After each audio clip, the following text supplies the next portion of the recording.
नमस्कार दोस्तों, मेरा नाम है सोनू और आप देख रहे हैं हमारा हिंदी यूट्यूब चैनल हिटसन। तो आज का हमारा जो वीडियो टॉपिक है दोस्तों, इसमें हम एम्प्लॉयबिलिटी स्किल्स जो कि एक कॉमन सब्जेक्ट है आईटीआई के स्टूडेंट्स के लिए, उसका पहला चैप्टर होता है इंग्लिश लिटरेसी, जिसमें आपको जम्बल्ड वर्ड्स के कुछ प्रश्न एग्जाम में देखने को मिलते हैं। जम्बल्ड वर्ड्स क्या होते हैं दोस्तों? जम्बल्ड वर्ड्स मतलब एक सेंटेंस होता है, उस सेंटेंस को आगे पीछे यानी कि पीछे के शब्दों को आगे की तरफ, आगे के शब्दों को पीछे की तरफ, तो उल्टा पुल्टा करके लिख दिया जाता है। तो उसको हमें अरेंज करना होता है, फिर से ठीक करना होता है। ठीक है, तो चलिए स्टार्ट करते हैं वीडियो को बिना ज़्यादा समय लिए। और ये प्रश्न मैंने लिए हैं बार स्किल्स की वेबसाइट पर प्रोवाइड की गई एक नई ई बुक से।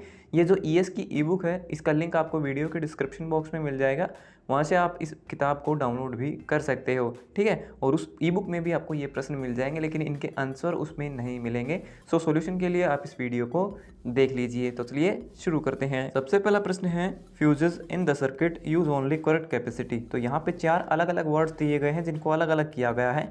हमें इन्हें रीअरेंज करना है, यानी कि आगे पीछे लगा करके एक सही सेंटेंस बनाना है दिए गए ऑप्शन के अनुसार।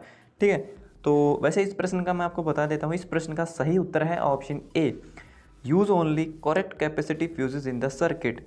हमें सर्किट के अंदर सही कैपेसिटी के फ्यूज़ का इस्तेमाल करना चाहिए।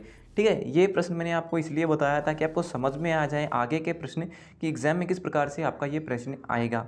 ठीक है, तो यहाँ पे आप देखिए सबसे पहले लिख दिया यूज़ ओनली, तो ऊपर प्रश्न में आप देख सकते हो जो यूज़ ओनली था वो तीसरे नंबर पर है, लेकिन आंसर में जो सही सेंटेंस बनेगा वो बनेगा इस प्रकार से, use only correct capacity fuses in the circuit. मतलब ऊपर के जो वर्ड हैं उन्हीं को मिला करके ये सेंटेंस बना है, लेकिन इसको सही तरीके से अरेंज करके बनाया गया है। तो थोड़ा सा आपको सेंटेंस ग्रामर का ज्ञान होना चाहिए। यहाँ पर आपको पता होना चाहिए कहाँ पे सब्जेक्ट होगा, कहाँ पे वर्ब आएगी, कहाँ पे ऑब्जेक्ट होगा। इन 3 चीज़ों का पता लगा करके आप इस प्रकार के प्रश्नों को सोल्व कर सकते हो। दूसरा प्रश्न है, manage we how to don't know our और मशीन्स। तो यहाँ पर काफ़ी सारे अलग अलग वर्ड्स दिए गए जिनको हमें मैनेज करना है। तो हम कैसे करेंगे? तो सबसे पहले हमें सब्जेक्ट को ढूंढना है। ठीक है, तो सब्जेक्ट क्या हो सकता है? सब्जेक्ट यहाँ पर आप देख सकते लिखा हुआ मैनेज के बाद वी WH फैमिली का वर्ड है जो कि स्टार्ट कर सकता है सेंटेंस को। ठीक है, लेकिन साथ में इसमें हाउ टू भी लिखा हुआ है, यानी कि ये सेंटेंस प्रश्नवाचक भी हो सकता है, यानी कि इसमें कोई प्रश्न भी पूछा जा सकता है। तो ऑप्शन दिए गए हैं नीचे की तरफ आप देख सकते हैं। सबसे पहला है, how to manage our machines we don't know. क्या हम ऐसा लिख सकते हैं? तो इसने लिखा how to manage our machines we don't know, तो ये गलत होगा। उसके बाद ऑप्शन बी है, वी डोंट नो, हम नहीं जानते हैं, how to manage our machines, इन मशीनों को कैसे मैनेज करना है। तो ऑप्शन जो बी है यहाँ पे आपका बिल्कुल सही होगा। ये एक प्रश्नवाचक सेंटेंस है, इसके लास्ट में क्वेश्चन मार्क होना चाहिए, लेकिन लगा हुआ नहीं है। कोई प्रॉब्लम नहीं, ज़रूरी नहीं कि क्वेश्चन मार्क लगा हो।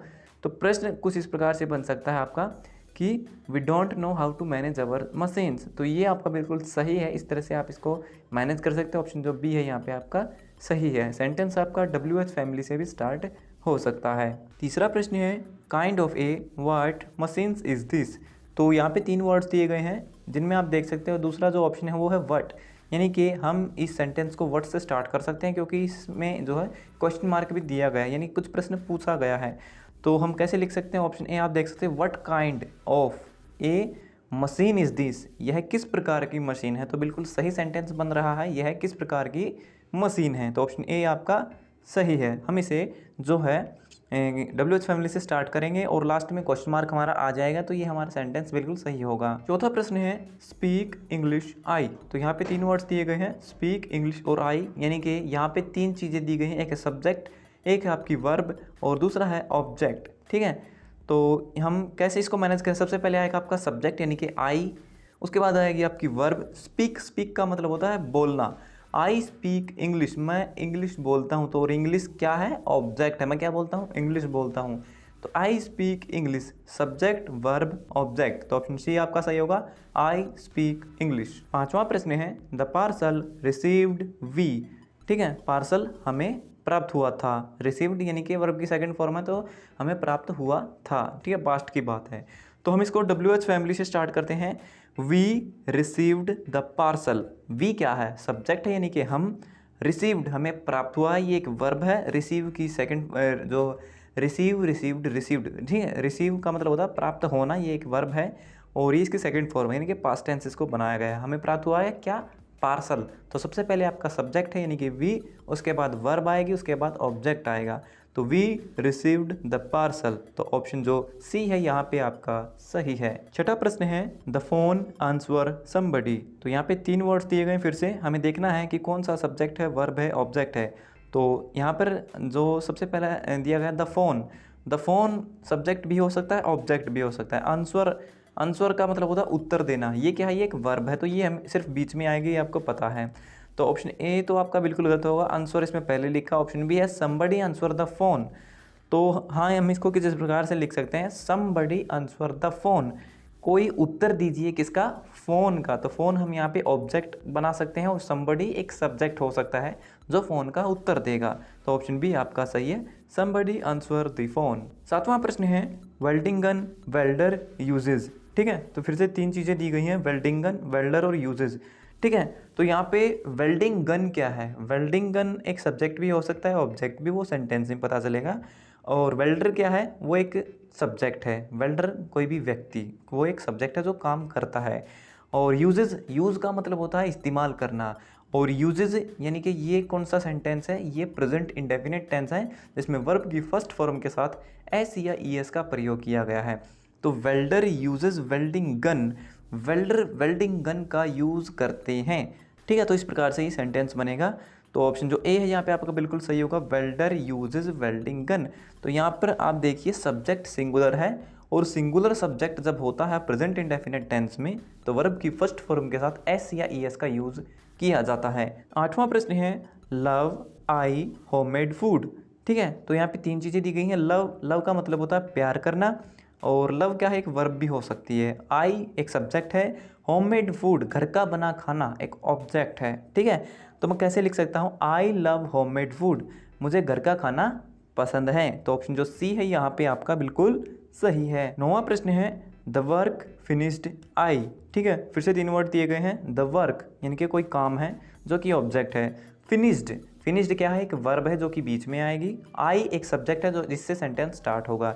तो आई फिनिश्ड वर्क यानी कि पास्ट टेंस है, मैंने काम कंप्लीट कर लिया था, ठीक है। तो आई फिनिश्ड द वर्क, तो ऑप्शन जो बी है यहाँ पे आपका सही है। 10वां प्रश्न है gave the principal the medal, फिर से 3 वर्ड दिए गए हैं।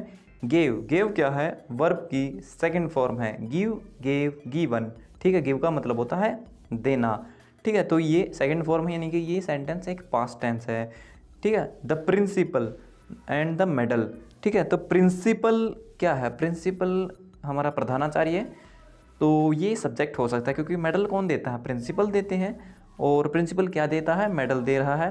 प्रिंसिपल सर्टिफिकेट भी दे सकता है, प्रिंसिपल कोई और चीज़ भी दे सकता है। तो देने वाला जो व्यक्ति है, जो करने वाला व्यक्ति, वो सब्जेक्ट है। तो द प्रिंसिपल पहले आएगा, वर्ब बीच में आएगी, ऑब्जेक्ट लास्ट में आएगा। तो the principal gave the medal, तो ऑप्शन जो ए है यहाँ पे आपका बिल्कुल सही होगा, the principal gave the medal. 11वां प्रश्न है immediately want money they, 4 words दिए गए हैं। तो अब हमें देखना है कि कौन सा कहाँ पर आएगा। तो इमीडिएटली का मतलब होता है तुरंत, तो ये कोई वर्ड नहीं है, ये एक सिचुएशन बताने वाला शब्द है। उसके बाद है वांट, तो वांट का मतलब होता है चाहना, तो और वांट क्या है, एक वर्ब है और ये बीच में आएगी, ये हमेशा ध्यान रखिएगा, ये सब्जेक्ट के बाद में आएगी। और उसके बाद है मनी, मनी यानी कि पैसा, ये एक ऑब्जेक्ट हो सकता है। उसके बाद है दे, तो ही सी इट दे, ये सब क्या है, ये सब प्रोनाउन है जो कि नाउन के स्थान पर यूज होते हैं, और ये क्या है, सब्जेक्ट हैं, ये काम करने वाले होते हैं, कर्ता होते हैं। तो दे से ये सेंटेंस स्टार्ट होगा, दे वॉन्ट मनी इमीडिएटली, ठीक है, उनको चाहिए पैसा तुरंत, ठीक है। तो इस प्रश्न का जो सही उत्तर होगा वो होगा ऑप्शन ए। 12वां प्रश्न है rearrange the words to form a sentence, तो यहाँ पर इन वर्ड्स को जो है रीअरेंज कीजिए जिससे कि एक सेंटेंस बन जाए। तो यहाँ पर आप देख सकते हैं A B C D 4 words दिए गए हैं, पहले अलग अलग थे, इनके बीच में फॉरवर्ड स्लैश थे, अब की बार ऑप्शन लिख दिए हैं, ठीक है। तो इस प्रकार से भी आपके एग्जाम में ये प्रश्न आ सकता है। और तो यहाँ पर देखेंगे ही केम, तो केम क्या है, केम का मतलब है आना, और ही क्या है, एक सब्जेक्ट है। तो यहाँ पे सब्जेक्ट और वर्ब दोनों दिए गए हैं, तो यहाँ से ही केम से ही ये सेंटेंस स्टार्ट होगा, तो ये बात तो सत्य है। ही केम, वह आया था, क्यों आया था। टू बोरो, बोरो का मतलब होता है उधार लेना, तो सेंटेंस में ऑप्शन डी देखिए, to borrow, he came to borrow, वह उधार लेने के लिए आया था, ठीक है। क्या लेने के लिए आया था, सम शुगर, कुछ चीनी, कहाँ से, फ्रॉम हर हाउस, किसी के घर से। तो सेंटेंस क्या बन गया, he came to borrow some sugar from her house, वह उसके घर से कुछ चीनी उधार लेने के लिए आया था। ठीक है, यानी कि किसी लड़की के घर से आया था कोई मेल, पुरुष। ही एक सब्जेक्ट है जो कि एक पुल्लिंग है, और यहाँ पर आप देखिए हर हाउस, किसी लड़की के हाउस में, यानी कि एक स्त्रीलिंग का वो एक घर है। ठीक है, तो he came to borrow some sugar from her house, तो ADBC ये इसका सही फॉर्मेट होगा। तो दिए गए ऑप्शन में से देखिए ADBC कौन सा है, तो ऑप्शन जो 3 है वो आपका बिल्कुल सही होगा, ADBC। इस प्रकार से भी आपके एग्जाम में प्रश्न आ सकता है। 13वां प्रश्न है, rearrange the words to form a sentence. हमें इन शब्दों को रीअरेंज करना है ताकि एक सेंटेंस बने। ऑप्शन देख लेते हैं, she was looking for jobs browsing a website.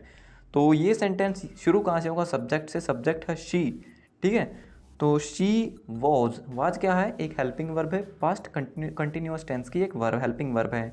और पास्ट कंटिन्यूअस टेंस में क्या होता है, वाज वर्ब प्लस वर्ब की फर्स्ट फॉर्म के साथ ING का यूज होता है। तो सी वॉज के साथ में हम लुकिंग भी लगा सकते हैं, ब्राउजिंग भी लगा सकते हैं। तो बना के देखते हैं, she was looking jobs, looking. ठीक है, सी वॉज लुकिंग जॉब्स, वह जॉब ढूंढ रही थी, ये हो सकता है, लेकिन इसमें फॉर लगा दिया गया है, तो ऑप्शन बी पहले के बाद नहीं आएगा। उसके बाद सी वॉज ब्राउजिंग, ऑप्शन सी हम लगा के देखते हैं। तो सी वॉज ब्राउजिंग, वो ब्राउज कर रही थी क्या, एक वेबसाइट को, क्यों, लुकिंग फॉर जॉब्स, जॉब को देखने के लिए, ढूंढने के लिए। तो ये सेंटेंस कैसे बन गया, ये सेंटेंस बन गया, सी वॉज ब्राउजिंग ए वेबसाइट, वो एक वेबसाइट को ब्राउज कर रही थी, किस लिए कर रही थी, ताकि वो एक जॉब को ढूंढ सके। लुकिंग का मतलब होता है जॉब को ढूंढना।